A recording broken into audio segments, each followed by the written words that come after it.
चौथा दरवाजा है ब्रह्म ज्ञान। चार दरवाजे ने मुक्ति दे। मन्नै भाव है मोख द्वार। ਜਿਹੜਾ ਮੰਨਣ ਕਰਦਾ ਨਾਮ ਦਾ ਉਹ ਮੁਕਤੀ ਦਾ ਦਰਵਾਜ਼ਾ ਪ੍ਰਾਪਤ ਕਰ ਲੈਂਦਾ। ਇਹਨਾਂ ਚਾਰਾਂ ਵਿੱਚੋਂ ਜੇ ਇੱਕ ਦਰਵਾਜ਼ਾ ਵੀ ਮਿਲ ਗਿਆ ਤਾਂ ਬਹੁਤ ਵਧੀਆ। ਕਲਯੁਗ ਦੇ ਵਿੱਚ ਨਾ ਤਾਂ ਵਾਸ਼ਨਾ ਰੁਕ ਸਕਦੀਆਂ ਨੇ, ਨਾ ਹੀ ਸੰਤੋਖ ਆਉਂਦਾ ਮਨ ਨੂੰ, ਨਾ ਹੀ ਬ੍ਰਹਮ ਗਿਆਨ ਹੋ ਸਕਦਾ। ਕਲਯੁਗ ਦੇ ਵਿੱਚ ਇੱਕੋ ਹੀ ਚੀਜ਼ ਵੱਡੀ ਹੈ ਜਿਹੜੀ ਆਪਾਂ ਸੌਖੀ ਪ੍ਰਾਪਤ ਕਰ ਸਕਦੇ ਹਾਂ। ਧਨ ਧਨ ਸਤ ਸੰਗਤ ਜਿਤ ਹਰ ਰਸ ਪਾਇਆ, ਮਿਲ ਜਨ ਨਾਨਕ ਨਾਮ ਪ੍ਰਗਾਸ। ਇਸ ਕਰਕੇ ਮਹਾਰਾਜ ਕਹਿੰਦੇ ਨੇ ਮੰਨੈ ਭਾਵ ਹੈ ਮੋਖ ਦੁਆਰ। ਮੁਕਤੀ ਦਾ ਦਰਵਾਜ਼ਾ ਜਿਹੜਾ ਹੈ ਗਿਆਨ, ਬ੍ਰਹਮ ਗਿਆਨ, ਇਹਨੂੰ ਪ੍ਰਾਪਤ ਕਰ ਲੈਂਦੇ ਗੁਰਮੁਖ ਪਿਆਰੇ। ਇਸ ਪ੍ਰਕਾਰ ਪਾਉਂਦੇ ਹਨ ਕਲਿਆਣ। ਮੰਨੈ ਪਰਿਵਾਰੈ ਸਾਧਾਰ। ਇੱਕ ਪ੍ਰਤੱਖ ਪਰਿਵਾਰ ਹੈ ਆਪਣਾ, ਇੱਕ ਇੰਦਰੀਆਂ ਦਾ ਪਰਿਵਾਰ ਹੈ, ਇੱਕ ਅੰਦਰ ਮਨ ਦਾ ਪਰਿਵਾਰ ਹੈ। ਇਹ ਤਿੰਨ ਪਰਿਵਾਰ ਨੇ ਜਿਨ੍ਹਾਂ ਦੇ ਰਾਹੀਂ ਆਪਾਂ ਨੇ ਕਲਿਆਣ ਪਾਉਣਾ। ਇੱਕ ਤਾਂ ਹੈ ਕਿ ਗੁਰਮੁਖ ਆਪਣੇ ਪਰਿਵਾਰ ਨੂੰ ਹੀ ਸੁਧਾਰ ਲੈਂਦੇ। ਜਿਵੇਂ ਭਗਤ ਕਬੀਰ ਜੀ ਨੇ ਕਮਾਲਾ ਕਮਾਲੀ ਲੋਈ ਸਣੇ ਸਾਰਾ ਪਰਿਵਾਰ ਤਾਂ। ਇਸੇ ਪ੍ਰਕਾਰ ਬੜਿਆਂ ਗੁਰਸਿੱਖਾਂ ਨੇ ਆਪਣੇ ਗ੍ਰਸਤੀ ਜੀਵਨ ਵਿੱਚ ਪਰਿਵਾਰ ਦੀ ਕਲਿਆਣ ਕੀਤੀ ਤੇ ਪਰਿਵਾਰ ਦਾ ਕਲਿਆਣ ਕਰਨਾ ਵੀ ਚਾਹੀਦਾ। ਪਰਿਵਾਰ ਦੇ ਮੁਖੀ ਦੇ ਸਿਰ ਤੇ ਇੱਕ ਸਾਰੀ ਗੱਲ ਖੜੀ। ਜੇ ਮੁਖੀ ਬੰਦਾ ਅੰਮ੍ਰਿਤ ਛਕਦਾ ਹੈ, ਬਾਣੀ ਪੜ੍ਹਦਾ,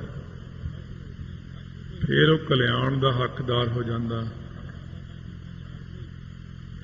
ਪਰ ਨਾਲ ਪਰਿਵਾਰ ਨੂੰ ਵੀ ਨਾਲ ਲਾਉਣਾ ਕੋਸ਼ਿਸ਼ ਕਰੋ।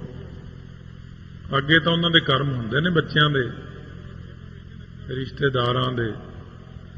ਥੋੜਾ ਥੋੜਾ ਕਰਕੇ ਪ੍ਰੇਰਣਾ ਦਿੰਦੇ ਜਾਓ ਅੰਮ੍ਰਿਤ ਛਕਣ ਦੀ, ਬਾਣੀ ਪੜ੍ਹਨ ਦੀ। ਫਿਰ ਇਸੇ ਪ੍ਰਕਾਰ ਹੌਲੀ ਹੌਲੀ, ਜਿਵੇਂ ਕਹਿੰਦੇ ਨੇ, ਜੇ ਇੱਕ ਗੁਰਸਿੱਖ ਬੱਚਾ ਘਰ 'ਚ ਹੋਵੇ, ਜਿਵੇਂ ਭਾਈ ਆਕੁਲ ਦੀ ਪੁੱਤਰੀ ਸੀ, ਇਹਦੀ ਸਾਖੀ ਹਫ਼ਤਾ ਕੁ ਪਹਿਲਾਂ ਆਈ, 10 ਦਿਨ ਪਹਿਲਾਂ। ਸੋ ਭਾਈ ਆਕੁਲ ਦੀ ਪੁੱਤਰੀ ਵਿਆਹੁਣ ਯੋਗ ਹੋ ਗਈ ਤਾਂ ਉਹਨੇ ਪੁਰੋਹਿਤ ਨੂੰ ਕਿਹਾ ਵੀ ਕੋਈ ਲੱਭ ਕੇ ਰਿਸ਼ਤਾ, ਬੱਚੀ ਦਾ ਰਿਸ਼ਤਾ ਕਰ ਦੇ। ਉਹ ਲੱਭਦਾ ਲਵਾਉਂਦਾ, ਕੋਈ ਮਿਸਤਰੀ ਸੀ ਇਹ ਤਰਖਾਣ, ਕੋਈ ਚੰਗਾ ਜਿਹਾ ਘਰ ਦੇਖਿਆ ਉਹਨੇ ਵੀ ਘਰ ਵਧੀਆ ਤੇ ਰਿਸ਼ਤਾ ਕਰ ਆਂਦਾ। ਭਾਈ ਆਕੁਲ ਚੌਥੇ ਪਾਤਸ਼ਾਹ ਦਾ ਸਿੱਖ, ਸਾਰੀ ਜ਼ਿੰਦਗੀ ਚੌਥੇ ਪਾਤਸ਼ਾਹ ਦੀ ਸੇਵਾ ਕੀਤੀ, ਫਿਰ ਪੰਜਵਿਆਂ ਦੀ ਕੀਤੀ, ਫਿਰ ਛੇਵੇਂ ਪਾਤਸ਼ਾਹ ਵੇਲੇ ਤੱਕ ਰਿਹਾ। ਭਾਈ ਆਕਲ ਦੀ ਪੁੱਤਰੀ ਦਾ ਜੋ ਰਿਸ਼ਤਾ ਹੋ ਗਿਆ, ਪੁਰੋਹਿਤ ਨੂੰ ਕਹਿੰਦਾ ਵੀ ਉਹ ਗੁਰਸਿੱਖ ਹੈ ਕਿ ਨਹੀਂ ਜਿੱਥੇ ਰਿਸ਼ਤਾ ਕੀਤਾ। ਪੁਰੋਹਿਤ ਕਹਿੰਦਾ ਇਹ ਤਾਂ ਨਹੀਂ ਮੈਂ ਦੇਖਿਆ, ਮੈਂ ਤਾਂ ਇਹ ਦੇਖਿਆ ਵੀ ਖਾਂਦਾ ਪੀਂਦਾ ਘਰ ਹੈ, ਚੰਗੇ ਮਾਲਦਾਰ ਸਾਮੀ ਹੈ, ਲੜਕੀ ਸੁਖ ਪਾਵੇਗੀ। ਕਹਿੰਦੇ ਦੇਖਿਆ ਨਹੀਂ ਹੈ? ਕਹਿੰਦੇ ਨਾ। ਕਹਿੰਦੇ ਫਿਰ ਤਾਂ ਬੜੀ ਮਾੜੀ ਗੱਲ ਹੋਈ। ਫਿਰ ਤਾਂ ਮੇਰੀ ਲੜਕੀ ਸਾਰੀ ਜ਼ਿੰਦਗੀ ਬਾਣੀ ਪੜ੍ਹਦੀ ਰਹੀ, ਉੱਥੇ ਜਾ ਕੇ ਕੀ ਪਤਾ ਕਿਹੋ ਜਿਹਾ ਪਰਿਵਾਰ ਹੋਵੇ। ਜਦੋਂ ਵਿਆਹੁਣ ਵਾਸਤੇ ਆਏ, ਭਾਈ ਸਾਧੂ ਸੀ ਉਹਦਾ ਨਾਮ। ਸੋ ਇਸ ਪ੍ਰਕਾਰ ਜਿਹੜਾ ਲੜਕਾ ਸੀ ਉਹਦੇ ਪਿਤਾ ਦਾ ਨਾਮ ਸੀ ਭਾਈ ਸਾਦਾ। ਭਾਈ ਸਾਦਾ ਆਪਣੇ ਪੁੱਤਰ ਨੂੰ ਵਿਆਹੁਣ ਆਇਆ ਜਦੋਂ। ਇਹ ਪਿੰਡ ਦਾ ਨਾਮ ਹੈ ਵੱਡੇ ਘਰ। ਇਹ ਵੱਡੇ ਘਰ ਪਿੰਡ ਜਿਹੜਾ ਹੈ, ਉੱਥੇ ਜਦੋਂ ਵਿਆਹੁਣ ਵਾਸਤੇ ਆਇਆ, ਜਦੋਂ ਲੈਣ ਆਏ ਤਾਂ ਦੇਖਿਆ ਇਹ ਤੇ ਹੋਰ ਹੀ ਤਰ੍ਹਾਂ ਦੇ ਨੇ, ਜਿਵੇਂ ਕਹਿੰਦੇ ਹਮ ਘਰ ਭੂਤ ਨੇ ਆਏ। ਤੇ ਭੂਤ ਨੇ ਜੇ ਲੱਗਦੇ ਨਾ, ਕੋਈ ਵਾਹਿਗੁਰੂ ਵਾਹਿਗੁਰੂ ਤਾਂ ਕਰਦਾ ਨਜ਼ਰ ਨਹੀਂ ਆ ਰਿਹਾ, ਇਹ ਤਾਂ ਹੋਰ ਹੀ ਸ਼ਕਲਾਂ ਨੇ ਇਹਨਾਂ ਦੀਆਂ। ਹੌਲੀ ਹੌਲੀ ਗੱਲ ਕੱਢਦਿਆਂ ਕੱਢਦਿਆਂ ਗੱਲ ਨਿਕਲਿਆ ਵੀ ਇਹ ਤਾਂ ਕਬਰ ਨੂੰ ਮੰਨਣ ਵਾਲੇ ਨੇ, ਸੁਲਤਾਨੀਏ ਪੀਰ ਨੂੰ ਮੰਨਦੇ ਨੇ। ਭਾਈ ਆਕਲ ਨੇ ਤਾਂ ਬੜਾ ਦੁੱਖ ਮਨਾਇਆ। ਹੇ ਗੁਰੂ ਰਾਮਦਾਸ, ਹੇ ਗੁਰੂ ਅਰਜਨ ਦੇਵ ਜੀ ਮਹਾਰਾਜ, ਹੇ ਗੁਰੂ ਹਰਗੋਬਿੰਦ ਸਾਹਿਬ ਮਹਾਰਾਜ, ਇਹ ਕੀ ਵਰਤ ਗਿਆ ਸਾਡੇ ਨਾਲ। ਬੜਾ ਮਨ ਨੂੰ ਦੁੱਖ ਹੋਇਆ। ਪਰ ਨਹੀਂ, ਗੁਰਸਿੱਖ ਤੇਰੇ ਕਰਮ ਚੰਗੇ। ਜਦੋਂ ਚੱਲੇ ਇੱਥੋਂ ਬੀਬੀ ਵੀ ਵਿਚਾਰੀ ਰੋਂਦੀ ਜਾਵੇ, ਹੁਣ ਡੋਲੇ 'ਚ ਬੈਠੀ ਰੋਂਦੀ ਜਾਂਦੀ, ਕਹਾਰ ਚੁੱਕੀ ਜਾਂਦੇ ਨੇ। ਗਰਮੀਆਂ ਦੇ ਦਿਨ ਸੀ, ਰਾਤ ਨੂੰ ਚੱਲੇ, ਥੋੜਾ ਰਾਹ 'ਚ ਵਿਸ਼ਰਾਮ ਕੀਤਾ, ਫਿਰ ਸਵੇਰੇ ਸਵੇਰੇ ਚੱਲੇ। ਉਹਨਾਂ ਦਿਨਾਂ 'ਚ ਮਹਾਰਾਜ ਸੱਚੇ ਪਾਤਸ਼ਾਹ ਪਾਵਨ ਪਵਿੱਤਰ ਸਥਾਨ ਭਾਈ ਕੀ ਡੋਲੀ ਠਹਿਰੇ ਹੋਏ, ਆਸਾ ਦੀ ਵਾਰ ਦਾ ਕੀਰਤਨ ਲੱਗਿਆ, ਸੰਗਤ ਸਜੀ ਹੋਈ ਹੈ। ਇਹ ਬਾਰ-ਬਾਰ ਪਿੰਡ ਤੋਂ ਜਾ ਰਹੇ ਨੇ ਲੈ ਕੇ, ਤਾਂ ਕੀਰਤਨ ਦੀ ਆਵਾਜ਼ ਕੰਨਾਂ 'ਚ ਪਈ। ਭਾਈ ਸਾਧੂ ਅੱਗੇ ਅੱਗੇ ਘੋੜੀ ਤੇ ਹੈ, ਉਹਦਾ ਪਿਤਾ ਬਰਾਤ ਸਮੇਤ ਹੋਰ ਅੱਗੇ ਜਾ ਰਿਹਾ ਕਾਫੀ। ਭਾਈ ਆਕੁਲ ਦੀ ਪੁੱਤਰੀ ਨੇ ਕਹਾਰਾਂ ਨੂੰ ਥੋੜਾ ਜਿਹਾ ਸੋਨਾ ਦੇਤਾ। ਇਹ ਭਰਾਵੋ, ਤੁਹਾਨੂੰ ਪਤਾ ਕਿ ਮੈਂ ਗੁਰਸਿੱਖ ਦੀ ਪੁੱਤਰੀ ਹਾਂ, ਗਲਤ ਥਾਂ ਵਿਆਹੀ ਗਈ, ਥੋੜਾ ਇੰਨੀ ਕਿਰਪਾ ਤਾਂ ਕਰ ਦਿਓ, ਸਾਡੇ ਸਤਿਗੁਰੂ ਇੱਥੇ ਆਏ ਹੋਏ ਨੇ। ਜਦੋਂ ਲੈ ਕੇ ਗਏ, ਦੂਰੋਂ ਹੀ ਉਤਰ ਗਈ, ਤਾਂ ਮੱਥਾ ਟੇਕ ਕੇ ਮਹਾਰਾਜ ਦੇ ਸਾਹਮਣੇ ਬੈਠੀ। ਮਹਾਰਾਜ ਦੇਖ ਕੇ ਕਹਿੰਦੇ, ਬੀਬਾ ਤੇਰੇ ਤੇ ਵਿਆਹ ਵਾਲੇ ਕੱਪੜੇ ਪਾਏ ਨੇ, ਕਿੱਧਰੋਂ ਆ ਰਹੇ ਹੋ? ਕਹਿੰਦੇ ਮਹਾਰਾਜ ਦੇ ਚਰਨਾਂ ਦੇ ਡੇਕ ਕੇ ਬੇਨਤੀ ਕੀਤੀ, ਮਹਾਰਾਜ ਮੈਂ ਭਾਈ ਆਕੁਲ ਦੀ ਪੁੱਤਰੀ, ਚੌਥੇ ਪਾਤਸ਼ਾਹ ਸੇਵਾ ਕੀਤੀ, ਪੰਜਵਿਆਂ ਦੀ ਕੀਤੀ, ਸਾਰੀਆਂ ਮੰਗਾਂ ਮੰਗੀਆਂ, ਮਿਲੀਆਂ, ਅੱਜ ਤੁਹਾਡੇ ਚਰਨਾਂ 'ਚ ਹਾਜ਼ਰ ਹੋਈਆਂ। ਮੈਨੂੰ ਸੁਲਤਾਨੀਏ ਪੀਰ ਨੂੰ ਮੰਨਣ ਵਾਲੇ ਦੇ ਨਾਲ ਵਿਆਹ ਦਿੱਤਾ, ਹੁਣ ਦੱਸੋ ਮੈਂ ਕੀ ਕਰਾਂ? ਮਹਾਰਾਜ ਉਹਨਾਂ ਨੂੰ ਸਿੱਖੀ ਬਖਸ਼ੋ। ਮਹਾਰਾਜ ਦਿਆਲੂ ਨੇ, ਸੱਚੇ ਪਾਤਸ਼ਾਹ ਕਹਿੰਦੇ ਸਿੱਖੀ ਤਾਂ ਤੇਰੇ ਪੋਤਰਿਆਂ ਪੜਪੋਤਰਿਆਂ ਕੋਲ ਹੋਵੇਗੀ, ਤੁਹਾਡੇ ਤਾਂ ਗਾਹਾਂ ਵੀ ਜਿਹੜੇ ਹੋਣਗੇ ਉਹ ਵੀ ਸਾਡੀ ਸੇਵਾ ਕਰਨਗੇ ਆ ਕੇ। ਇਸ ਕਰਕੇ ਤੁਹਾਡੇ ਕੋਲ ਵਿੱਚ ਤਾਂ ਬੜੀ ਸਿੱਖੀ ਹੋਵੇਗੀ, ਤੇਰੇ ਪਤੀ ਕੋਲ ਵੀ ਸਿੱਖੀ ਹੋਵੇਗੀ। ਇਹਨੇ ਨੂੰ ਸਾਧੂ ਵੀ ਭਾਲਦਾ, ਉੱਥੇ ਆ ਗਿਆ ਉਹਦਾ ਪਤੀ। ਪਹਿਲਾਂ ਤਾਂ ਆਕੜ ਕੇ ਜੇ ਤੁਰੇ ਵੀ ਮੈਂ ਨਹੀਂ ਮੱਥਾ ਟੇਕਣਾ, ਮੈਂ ਤਾਂ ਪੀਰ ਨੂੰ ਮੰਨਦਾ। ਜਦੋਂ ਹੁਣ ਮਹਾਰਾਜ ਦੇ ਸਾਹਮਣੇ ਆਇਆ, ਐਸੀ ਕਿਰਪਾ ਦ੍ਰਿਸ਼ਟੀ ਹੋਈ, ਮਹਾਰਾਜ ਦੇ ਚਰਨਾਂ ਤੇ ਮੱਥਾ ਰੱਖ ਕੇ ਰੋਣ ਲੱਗ ਪਿਆ। ਸਤਿਗੁਰੂ ਨੇ ਸਿੱਖੀ ਦੀ ਦਾਤ ਦਿੱਤੀ, ਇਹਦੇ ਪਿਤਾ ਨੂੰ ਦਿੱਤੀ। ਮਹਾਰਾਜ ਕਹਿੰਦੇ ਤੇਰੀ ਕੁਲ ਵਿੱਚ ਇੱਕ ਸਾਡਾ ਗੁਰਸਿੱਖ ਜਨਮ ਲਵੇਗਾ, ਫਿਰ ਸਾਰੀ ਕੁਲ ਨੂੰ ਹੀ ਸੁਧਾਰ ਦੇਗਾ। ਉਹ ਭਾਈ ਰੂਪਾ ਜਿਹਨੇ ਜਨਮ ਲਿਆ ਉਸ ਕੁਲ ਦੇ ਵਿੱਚ, ਉਹ ਭਾਈ ਰੂਪਾ ਤੇ ਸਾਧੂ ਦੀ ਸਾਖੀ ਬੜੀ ਵਾਰ ਸੁਣੀ, ਜਿਨ੍ਹਾਂ ਨੇ ਛੇਵੇਂ ਪਾਤਸ਼ਾਹ ਨੂੰ ਜੰਗਲ ਵਿੱਚ ਪਾਣੀ ਪਿਆਇਆ ਸੀ, ਜਿਨ੍ਹਾਂ ਦਾ ਪਾਣੀ ਬਹੁਤ ਠੰਡਾ ਹੋ ਗਿਆ ਸੀ। ਤੇ ਇਸ ਪ੍ਰਕਾਰ ਇੱਕ ਪੁੱਤਰੀ ਗੁਰਸਿੱਖ ਦੀ ਆਪਣੇ ਸਹੁਰੇ ਘਰ ਨੂੰ, ਆਪਣੇ ਪੇਕੇ ਘਰ ਨੂੰ ਸੁਧਾਰ ਲੈਂਦੀ ਹੈ। 7 ਨਾਨਕਿਆਂ ਦੀਆਂ, 7 ਸਹੁਰਿਆਂ ਦੀਆਂ, 7 ਦਾਦਕਿਆਂ ਦੀਆਂ, 21 ਕੁਲਾਂ ਨੂੰ ਇੱਕ ਗੁਰਸਿੱਖ ਸਵਾਰ ਲੈਂਦਾ। ਮੰਨੈ ਪਰਿਵਾਰੈ ਸਾਧਾਰ, ਇਉਂ ਆਪਣੇ ਪਰਿਵਾਰ ਦਾ ਕਲਿਆਣ ਕਰਦੇ ਨੇ। ਫਿਰ ਜਿਹੜਾ ਆਪਣਾ ਪਰਿਵਾਰ ਆ, ਆਪਣੀਆਂ ਇੰਦਰੀਆਂ ਨੇ, ਇੰਦਰੀਆਂ ਨੂੰ ਵੀ ਸੁਧਾਰ ਲੈਂਦੇ ਨੇ। ਰੋਜ਼ ਆਨੰਦ ਸਾਹਿਬ ਦਾ ਪਾਠ ਕਰਦੇ ਨੇ। ਇਹ ਨੇਤਰੋ ਮੇਰਿਓ ਹਰ ਤੁਮ ਮੈਂ ਜੋਤ ਧਰੀ, ਹਰ ਬਿਨ ਅਵਰ ਨਾ ਦੇਖੋ ਕੋਈ, ਹਰ ਬਿਨ ਅਵਰ ਨਾ ਦੇਖੋ ਕੋਈ, ਨਦਰੀ ਹਰ ਨਿਹਾਲਿਆ। ਇਹੋ ਵਿਸ ਸੰਸਾਰ ਤੁਮ ਦੇਖਦੇ, ਇਹੋ ਹਰ ਕਾ ਰੂਪ ਹੈ, ਹਰ ਰੂਪ ਨਦਰੀ ਆਇਆ। ਗੁਰ ਪ੍ਰਸਾਦੀ ਬੁਝਿਆ ਜਾਂ ਵੇਖਾਂ, ਹਰ ਇੱਕ ਹੈ, ਹਰ ਬਿਨ ਅਵਰ ਨਾ ਕੋਈ। ਹੈ ਨਾਨਕ ਇਹ ਨੇਤਰ ਅੰਧ ਸੇ, ਸਤਿਗੁਰ ਮਿਲਿਆ ਦਿਵ ਦ੍ਰਿਸ਼ਟ ਹੋਈ। ਇਸ ਰਵਣੋ ਮੇਰਿਓ ਸਾਚਾ ਸੁਣਨਾ ਨੂੰ ਬਿਠਾਏ, ਇਹ ਨੇਤਰੋ ਮੇਰਿਓ, ਇਹ ਰਸਨਾ ਤੂੰ ਅਨਰਸ ਰਾਜ ਰਹੀ। ਸਾਰੀਆਂ ਇੰਦਰੀਆਂ ਨੂੰ ਉਪਦੇਸ਼ ਦੇਤਾ ਮਹਾਰਾਜ ਨੇ ਕਿ ਸਾਰੀਆਂ ਇੰਦਰੀਆਂ ਜਿਹੜੀਆਂ ਨੇ ਉਹ ਉਪਦੇਸ਼ ਵਿੱਚ ਲੱਗ ਕੇ ਇੰਦਰੀਆਂ ਰੂਪੀ ਪਰਿਵਾਰ ਨੂੰ ਸੁਧਾਰ ਲੈਣਾ। ਗੁਰਸਿੱਖ ਆਪਣੀਆਂ ਇੰਦਰੀਆਂ ਨੂੰ ਸੁੱਧ ਕਰ ਲੈਂਦੇ ਨੇ ਸਤਿਗੁਰੂ ਦੇ ਹੁਕਮ ਅਨੁਸਾਰ। ਇਹ ਹੁਣ ਜਿਤ ਲਾਈਆਂ ਤੇ ਲੱਗਦੀਆਂ ਨੇ ਖਿੰਜੋ ਤਾੜਾ। ਖਿੰਜੋ ਤਾੜਾ ਨਹੀਂ ਹੁੰਦਾ, ਮਨ ਨੂੰ ਰੋਕ ਲੈਂਦੇ ਨੇ, ਅੱਖਾਂ ਨੂੰ ਚੰਗੇ ਪਾਸੇ ਲਾ ਲੈਂਦੇ ਨੇ, ਕੰਨਾਂ ਨੂੰ ਚੰਗੇ ਪਾਸੇ ਲਾ ਲੈਂਦੇ ਨੇ। ਵੇਖਣ ਸੁਣਨ ਸੁਣਾਵਨੋ ਮਨ ਮਹਿ ਦ੍ਰਿੜੀਐ ਸਾਚ, ਐਸੀ ਅਵਸਥਾ ਬਣ ਜਾਂਦੀ ਹੈ। ਅੰਤਰ ਗੁਰ ਆਰਾਧਣਾ, ਜਿਹਵਾ ਜਪ ਗੁਰ ਨਾਉ, ਨੇਤਰੀ ਸਤਿਗੁਰ ਪੇਖਣਾ, ਸਰਵਣੀ ਸੁਨਣਾ ਗੁਰ ਨਾਉ। ਸਤਿਗੁਰ ਸੇ ਤੀ ਰਤਿਆ, दरगाह पाई ऐठा। ऐसी व्यवस्था बना लेंदे ने कि अपनी इंद्रियां रूपी परिवार नूं सुधार लेंदे ने। इंद्रियां दा साधना बहुत जरूरी है। इस प्रकार अपनी इंद्रियां ते काबू पा लेंदे ने। ये सारी तां किरपा हुंदी क्योंकि साडे सतगुरु ने अपनी इंद्रियां ते काबू पाया होया ते अगे गुरसिख नूं भी यही कहने ने इंद्रियां ते काबू पा। ਜਿਹੜੇ ਅੱਜ ਕੱਲ੍ਹ ਦੇ ਗੁਰੂ ਨੇ ਉਹ ਕਹਿੰਦੇ ਜੋ ਮਰਜ਼ੀ ਖਾਓ ਮੌਜਾਂ ਕਰੋ, ਕਿਉਂਕਿ ਉਹ ਗੁਰੂ ਵੀ ਹੈ ਜਾਂ ਚੇਲੇ ਵੀ ਉਹੋ ਜਿਹੇ ਨੇ। ਪਰ ਸਾਡੇ ਸਤਿਗੁਰੂ ਤਾਂ ਆਪ ਆਪਣੇ ਪਰਿਵਾਰ ਨੂੰ ਇੰਦਰੀਆਂ ਨੂੰ ਖਿੱਚ ਕੇ ਰੱਖਦੇ ਨੇ, ਆਪਣੇ ਕਾਬੂ 'ਚ ਰੱਖਦੇ ਨੇ ਤੇ ਗੁਰਸਿੱਖ ਨੂੰ ਕਹਿੰਦੇ ਕਿ ਇਹਨਾਂ ਨੂੰ ਕਾਬੂ 'ਚ ਰੱਖਿਆ ਕਰ। ਇਸ ਪ੍ਰਕਾਰ ਦੇ ਨਾਲ ਇਹ ਪਰਿਵਾਰ ਹੈ ਇੰਦਰੀਆਂ ਦਾ ਬਾਹਰਲਾ। ਹੁਣ ਆ ਜਾਓ ਬਿਲਕੁਲ ਅੰਦਰ, ਇੱਕ ਮਨ ਦਾ ਪਰਿਵਾਰ ਹੈ ਅੰਦਰ। ਇਸ ਪਰਿਵਾਰ ਨੂੰ ਵੀ ਸੁਧਾਰਨਾ ਹੈ। ਜਦ ਤੱਕ ਇਹ ਤਿੰਨੇ ਪਰਿਵਾਰ ਨਹੀਂ ਸੁਧਰਦੇ ਉਦੋਂ ਤੱਕ ਭਗਤੀ ਨਹੀਂ ਹੁੰਦੀ। ਇਹ ਜਿਹੜਾ ਮਨ ਦਾ ਪਰਿਵਾਰ ਹੈ ਇਹਨੇ ਮਨ ਦੀਆਂ 5 ਬਿਰਤੀਆਂ। ਜਦ ਤੱਕ ਇਹ 5 ਬਿਰਤੀਆਂ ਨਹੀਂ ਆਪਾਂ ਸੁਧਾਰਦੇ, ਪ੍ਰਮਾਣ ਬਿਰਤੀ ਦੇਖਣ ਵਾਲੀਆਂ ਚੀਜ਼ਾਂ 'ਚ ਮਨ ਨੇ ਪਰਚਣਾ, ਕਿਉਂਕਿ ਅੱਖਾਂ ਜਿਹੜੀਆਂ ਨੇ ਖੁੱਲੀਆਂ ਨੇ, ਇਹ ਜਿਹੜੀ ਵੀ ਚੀਜ਼ ਨੂੰ ਦੇਖ ਲੈਂਦੀਆਂ ਨੇ ਉਹ 'ਚ ਪਰਚ ਜਾਂਦੀਆਂ ਨੇ। ਇਸ ਕਰਕੇ ਅੱਖਾਂ ਜ਼ਿਆਦਾਤਰ ਜਾਂ ਤਾਂ ਬੰਦ ਜਿਹੀਆਂ ਹੀ ਰੱਖੋ ਅੱਧ ਪਚੱਦੀਆਂ, ਜਾਂ ਮਹਾਰਾਜ ਦੇ ਸਰੂਪ ਤੇ ਧਿਆਨ ਕਰੋ, ਬਹੁਤਾ ਖੱਬੇ ਸੱਜੇ ਨਾ ਦੇਖੋ। ਪ੍ਰਮਾਣ ਬਿਰਤੀ ਹੈ। ਪ੍ਰਮਾਣ ਦੀਆਂ 3 ਕਿਸਮਾਂ ਨੇ। ਜਾਂ ਫਿਰ ਕੋਈ ਬਾਹਰ ਖੜਕਾ ਆ ਗਿਆ ਵੀ ਉਹ ਬਾਹਰ ਪੱਥਰ ਕੱਟਣ ਵਾਲੀ ਮਸ਼ੀਨ ਚੱਲਦੀ ਹੈ, ਖੜਕੇ 'ਚ ਧਿਆਨ ਚ ਲੈ ਗਏ। ਕੋਈ ਹੌਰਨ ਵੱਜ ਗਿਆ ਉਥੇ ਧਿਆਨ ਚ ਲੈ ਗਿਆ। ਕੋਈ ਵੀ ਖੜਕਾ ਆ ਜਾਏ, ਕੋਈ ਖੁਸ਼ਬੂ ਆ ਜਾਏ ਅਚਾਨਕ, ਤਾਂ ਵੀ ਆਪਣੀ ਬਿਰਤੀ ਖਿੰਡ ਜਾਂਦੀ। ਇਹ ਕਾਹਦੀ ਖੁਸ਼ਬੂ ਹੈ? ਇਹ ਕਿਤੇ ਤੜਕਾ ਲੱਗ ਰਿਹਾ ਹੈ, ਕੜਾਹ ਪ੍ਰਸ਼ਾਦ ਬਣ ਰਿਹਾ, ਫੇਰ ਖਿੰਡ ਗਿਆ।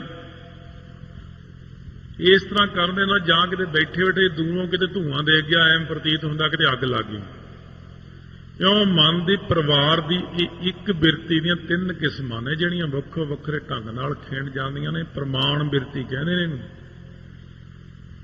ਹੁਣ ਪ੍ਰਮਾਣ ਬਿਰਤੀ ਜਿਹੜੀ ਹੈ, ਪ੍ਰਮਾਣ ਫਿਰ ਵਿਪਰਜੇ। ਵਿਪਰਜੇ ਬਿਰਤੀ ਮਨ ਦੀ ਉਹ ਹੈ ਜਿਹੜੀ ਗੁਰੂ ਵੇਦ ਸ਼ਾਸਤਰ ਦੀ ਆਗਿਆ ਤੋਂ ਉਲਟ ਚੱਲਣਾ ਮਨ ਨੇ। ਜਿਵੇਂ ਆਪਣਾ ਮਨ ਉਲਟ ਚੱਲਦਾ, ਅੰਮ੍ਰਿਤ ਛਕ ਲੈ ਮੈਂ ਨਹੀਂ ਛਕਣਾ, ਬਾਣੀ ਪੜ੍ਹ ਲੈ ਮੈਂ ਨਹੀਂ ਪੜ੍ਹਨੀ, ਕੋਈ ਕੰਮ ਕਹੋ ਪੁੱਠਾ ਹੀ ਚੱਲਦਾ ਮਨ। ਪਾਠ ਨਹੀਂ ਕਰਨਾ, ਅੱਛਾ ਚੱਲ ਟੀਵੀ ਦੇਖ ਲਾ, ਹਾਂ ਉਹ ਲਾ ਦੋ, ਫਟਾਫਟ ਕਰੋ, ਲੰਘ ਨਾ ਜਾਵੇ ਕਿਤੇ। ਇਹ ਮਨ ਦੀ ਬਿਰਤੀ ਹੈ। ਚਾਹ ਪੀਣੀ ਹੈ, ਹਾਂ ਚਾਹ ਕਿਉਂ ਨਹੀਂ, ਬਰਫੀ ਵੀ ਨਾਲ ਖਾ ਲੈ, ਉੱਥੇ ਹੀ ਮੰਨ ਜਾਂਦਾ। ਜੇ ਕਹੋ ਚਾਹ ਪਾਣੀ ਪੀ ਕੇ ਫਿਰ ਮਾਲਾ ਕਰੀ, ਕਹਿੰਦਾ ਹੁਣ ਤਾਂ ਨੀਂਦ ਆ ਰਹੀ। ਇਹ ਵਿਪਰਜੇ ਬਿਰਤੀ ਹੈ, ਪੁੱਠਾ ਹੀ ਚੱਲਣਾ। ਗੁਰਬਾਣੀ ਵੱਲੋਂ ਗੁਰੂ ਵੱਲੋਂ ਪੁੱਠੇ ਪਾਸੇ ਨੂੰ ਹੀ ਤੁਰੇ ਜਾਣਾ। ਵਿਪਰਜੇ ਬਿਰਤੀ ਆ ਗਈ। ਇਹ ਪਰਿਵਾਰ ਦੇ ਮੈਂਬਰ ਇਹ ਨਹੀਂ ਠੀਕ ਹੋ ਰਹੇ ਆਪਣੇ। ਜਦ ਇਹ ਨਹੀਂ ਠੀਕ ਹੁੰਦੇ ਤਾਂ ਇਹਨਾਂ ਦੇ ਕਰਕੇ ਸਾਰਾ ਕੁਝ ਹੀ ਆਪਣਾ ਖਰਾਬ ਹੋ ਰਿਹਾ ਹੈ। ਇਸ ਕਰਕੇ ਨਿੰਦਰਾ, ਤੀਜੀ ਬਿਰਤੀ, ਨੀਂਦ ਦਾ ਆਉਣਾ, ਤੰਦਰਾ ਨੀਂਦ ਦਾ ਆਉਣਾ, ਪ੍ਰਤੱਖ ਨੀਂਦ ਦਾ ਆਉਣਾ, ਅਵਿਦਿਆ ਰੂਪੀ ਨੀਂਦ ਦਾ ਆਉਣਾ, ਇਹ 3 ਤਰ੍ਹਾਂ ਦੀਆਂ ਨੀਂਦਾਂ ਤੰਗ ਕਰਦੀਆਂ ਆਪਾਂ ਨੂੰ। ਫਿਰ ਇਹਦੇ ਵਿੱਚ ਇਹ ਵੀ ਕੰਮ ਖਰਾਬ ਹੈ। ਮਹਾਰਾਜ ਕਹਿੰਦੇ ਇਹਨੂੰ ਵੀ ਦੇਖੋ ਭਾਈ, ਸੁਧਾਰੋ ਆਪਣੇ ਮਨ ਨੂੰ। ਨਿੰਦਰਾ ਤੋਂ ਬਾਅਦ ਫਿਰ ਜਿਹੜਾ ਆਉਂਦਾ ਮਨ ਦੇ ਅੰਦਰ ਵਿਕਲਪ। ਵਿਕਲਪ ਇਉਂ ਹੁੰਦਾ ਵੀ ਹਲੇ ਇੱਕ ਸੁਖਮਨੀ ਸਾਹਿਬ ਦਾ ਪਾਠ ਪੂਰਾ ਨਹੀਂ ਹੋਇਆ ਤੇ ਮੰਗਾਂ 1000, ਆ ਵੀ ਮਿਲ ਜੇ, ਉਹ ਵੀ ਮਿਲ ਜੇ, ਉਹ ਵੀ ਮਿਲ ਜੇ, ਉਹ ਵੀ ਮਿਲ ਜੇ, ਲਿਸਟਾਂ ਬਣਾਉਂਦਾ ਰਹਿਣਾ, ਅੰਦਰ ਪਾਠ ਕਰਦਾ ਰਹਿਣਾ ਵੀ ਅੱਜ ਮੈਂ ਇੱਥੇ ਬਹਿ ਕੇ 2 ਪਾਠ ਕੀਤੇ ਆ, ਅੱਜ ਤਾਂ ਬਸ ਮੇਰੇ ਘਰ ਜਾਂਦਿਆਂ ਸਾਰ ਮਾਇਆ ਦੇ ਢੇਰ ਲੱਗ ਜਾਣੇ ਚਾਹੀਦੇ, ਕਿਉਂ ਮੈਂ 2 ਪਾਠ ਕੀਤੇ ਅੱਜ ਤਾਂ ਮੇਰਾ ਫਲਾਨਾ ਕੰਮ ਹੋਣਾ ਚਾਹੀਦਾ, ਕਿਉਂ ਮੈਂ 2 ਪਾਠ ਕੀਤੇ। ਇਹ ਵਿਕਲਪ ਹੈ ਕਿ ਸੇਵਾ ਥੋੜੀ ਮੰਗਨ ਬਹੁਤਾ, ਮੈਲ ਨਾ ਪਾਵੇ ਕਹਿ ਤੋਂ ਬਹੁਤਾ। ਇਹ ਵਿਕਲਪ ਬਿਰਤੀ ਹੋ ਗਈ। ਹੁਣ ਇਹ ਵਿਕਲਪ ਆਪਣੇ ਠੀਕ ਕਰੋ ਕਿ ਜਥਾ ਲਾਭ ਤਥਾ ਸੰਤੁਸ਼ਟ ਵਿੱਚ ਹੀ ਠੀਕ ਹੈ। ਜਿੰਨਾ ਤੁਸੀਂ ਦਿੱਤਾ ਬਸ ਮਹਾਰਾਜ ਸੱਚੇ ਪਾਤਸ਼ਾਹ ਸੇਵਾ ਕਛੂ ਨਾ ਜਾਣੋ ਨੀਚ ਮੂਰਖਾਰੇ, ਅਸੀਂ ਕੀ ਜਾਣਦੇ ਹਾਂ। 2 ਪਾਠ ਇੱਥੇ ਤਾਂ ਇੰਨੀ ਦੁਨੀਆ ਕਰਦੇ, ਇੰਨੇ ਪਾਠ ਕਰਦੇ, ਇਉਂ ਆਪਣੇ ਮਨ ਨੂੰ ਹੋੜਨਾ। ਇੱਕ ਹੁੰਦੀ ਸਿਮਰਤੀ। ਸਿਮਰਤੀ ਉਹ ਹੁੰਦੀ ਵੈਸੇ ਚੰਗਾ ਭਲਾ ਟਿਕਿਆ ਹੋਇਆ ਮਨ ਹੁੰਦਾ ਆਪਣਾ, ਜੇ ਕਿਤੇ ਪਾਠ ਕਰਨ ਲੱਗ ਜਾਓ ਫਿਰ ਬੀਤੇ ਹੋਏ ਸਮੇਂ ਦੀਆਂ ਸਾਰੀਆਂ ਗੱਲਾਂ ਯਾਦ ਆਉਣ ਲੱਗ ਜਾਂਦੀਆਂ ਨੇ। ਚੰਗਾ ਭਲਾ ਮਨ ਟਿਕਿਆ ਹੋਇਆ ਬਾਣੀ ਪੜ੍ਹਨ ਵੇਲੇ ਇਹ ਇੰਨੀਆਂ ਗੱਲਾਂ ਯਾਦ ਆਉਂਦੀਆਂ ਜਿਹੜੀਆਂ ਆਪਾਂ ਨੇ ਕਦੇ ਸੋਚੀਆਂ ਵੀ ਨਹੀਂ ਹੁੰਦੀਆਂ। ਉਹਨੂੰ ਕਹਿੰਦੇ ਸਿਮਰਤੀ, ਕਿਉਂਕਿ ਮਨ ਦਾ ਟਿਕਾਓ ਹੋਣਾ ਸ਼ੁਰੂ ਹੁੰਦਾ।